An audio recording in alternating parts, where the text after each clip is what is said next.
Hi all, so this is Anjali here again, and today I'll be telling you rest of the commands which are left in data definition language. So we have discussed how to create a database, how to create a table, and we have obviously discussed how to give the various data types and constraints while creating the table.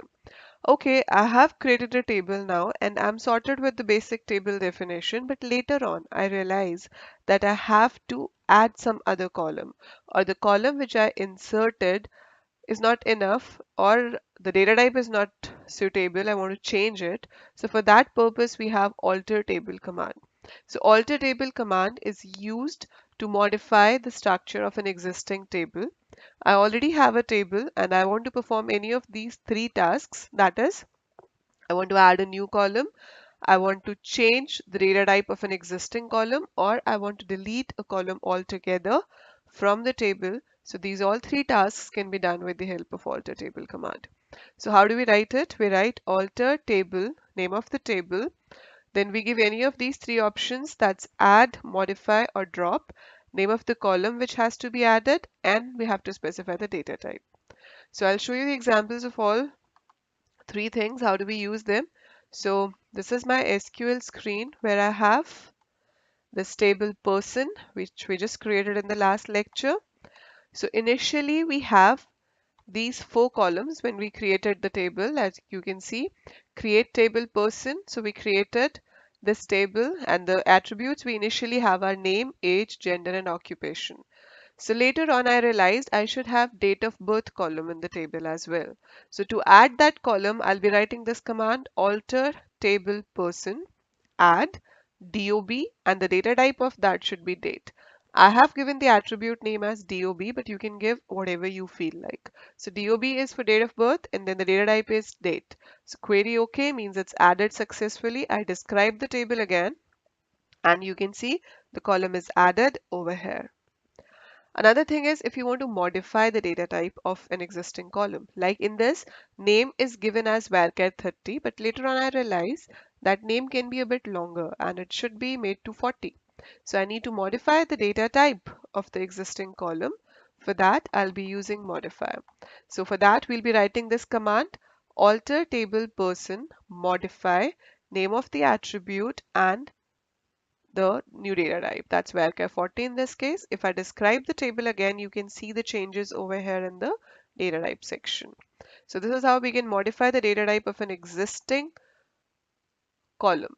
But you cannot decrease the size. I can increase, like it was 20, I can make it 30. If it was 30, I can make it 40. But if it was already 40, you can't make it 20 because of the chances of data loss. So that's not possible. Later on, if you want to remove a column, you don't want a column altogether in the table. For that, we have alter table person drop.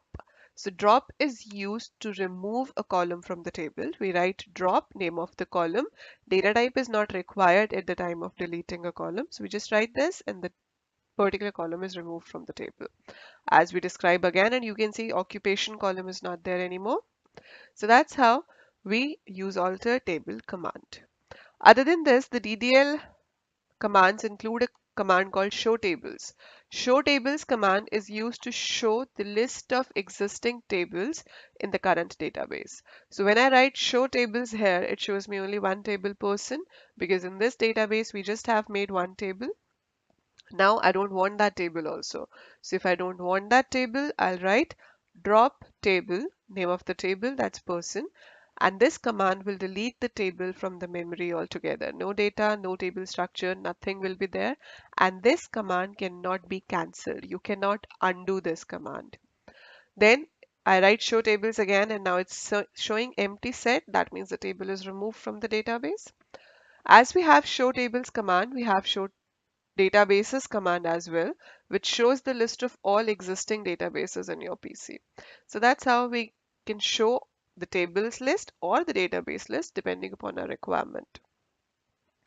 And now, after the alter table command, like I showed you how drop table works, and we have one similar command called truncate table. The major difference between the drop table and truncate table is that drop table deletes the table structure along with its data. Everything is gone. Whereas If you only want that the data should be deleted, but the table, the blank table should still remain in the memory so that later on you can add new data to it, that can be done with the help of truncate table. So I'll write truncate table, table name. It will delete all the data, but the empty table will still be there. And later on, we can insert the data with the help of DML commands. So that is the major difference between drop and truncate. Both cannot be undone. You cannot roll them back. So these are the major data definition language commands which we use in SQL to deal with the tables. I hope it was useful to you, and in case there are any doubts, just write it in the comment section. I'll be resolving those. Do subscribe to the channel to keep getting such videos. Thank you.